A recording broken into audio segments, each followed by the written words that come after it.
Chapter number 3. The journey begins. Having a friend to listen to your problems and discuss them with you is the beginning of finding a solution. The journey of 1,000 miles begins with one step. Lao Tzu. What do we do when people we are close to are sharing their worries with us? I wanted to say so much as Harry spoke of his inner turmoil, but then I remembered my training as a monk. Our silent presence can be more powerful than a million empty words.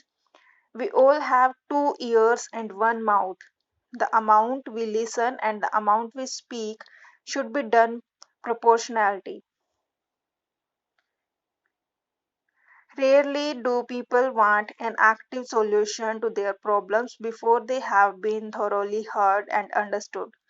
I remember the early days when people used to come and confide in me.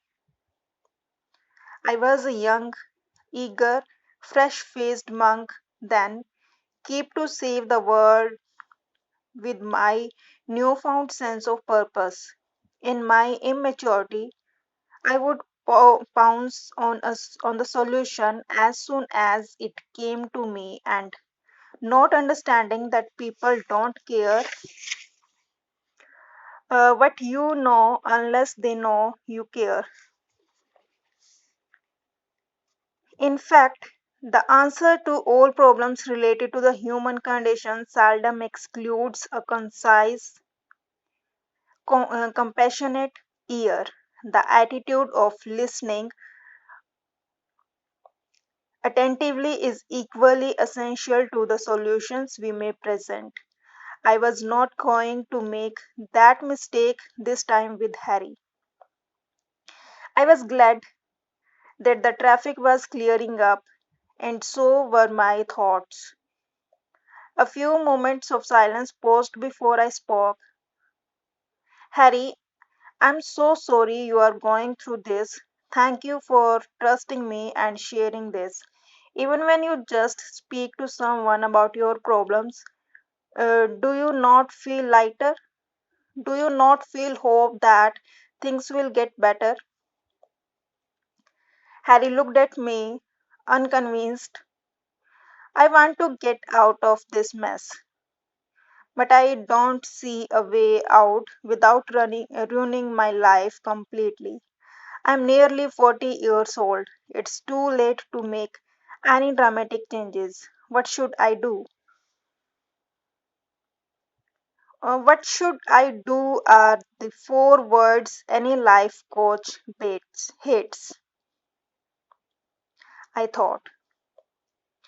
This is because any direct advice given by them turns into a magic spell that, if followed with, will provide guaranteed results because Gaur Gopal Das said so. But that is not the case. Following blindly like sheep can lead us astray. Making choices in life is like buying something at a shopping mall. The sales assistant may show us all the products available, telling us the pros and cons of each of them, but we must make the choice in the end. The final decision is our responsibility. I'm not your guru, I'm your friend, I asserted. We must make our own decisions, and I can only help you within my capacity. I do not know it all, nor do I claim to, but from my experience of being a friend to thousands of people around the world, you are not alone. Many people are going through similar struggles as you. Harry sighed again, but it seemed like a sigh of relief as we crept through the Mumbai traffic. Do you see how many people are stuck in this traffic jam? I asked. They are all like us. They may be in different cars, but they all are stuck. Look around you. One elderly gentleman there is driving a cab with British tourists in the back seat. That cab driver over there jamming to old Bollywood classics on the radio, and even that Rolls Royce in the distance. Harry winced at the sight of a car better than his. We all have three things in common. We are all stuck, we all have a journey to complete, and we all have a destination. Now imagine the traffic jam all cleared up.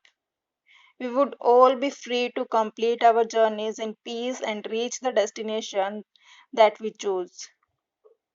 What's that got to do with my situation though? Harry retorted. There is a traffic jam within our minds, Harry, and that traffic jam is stopping each one of us from reaching our true potential. Imagine if we knew how to clear this disruption. No forms of insecurity causing us to cough, no one honking at us, distracting us from what's important, and plenty of fuel to sustain us so that we can live a life worth living. There were no tears in Harry's eyes. I could only detect interest. The process to clear the traffic within our mind started 22 years ago. I regret the pain I caused my parents, but at that time I ran away from home to become a monk. It was then that I learned about the wheels of life.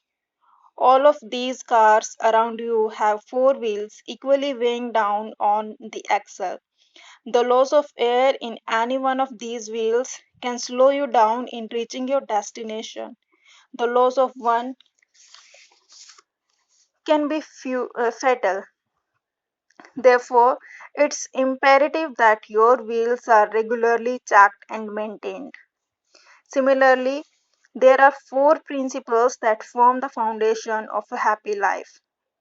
They are not based on any label we place on ourselves and apply to all. Whether we are monks or married, young or old, rich or poor, atheist or religious, they are not dependent on nationality, race, gender, or profession either. Harry looked me straight in the eyes as the car halted again in traffic.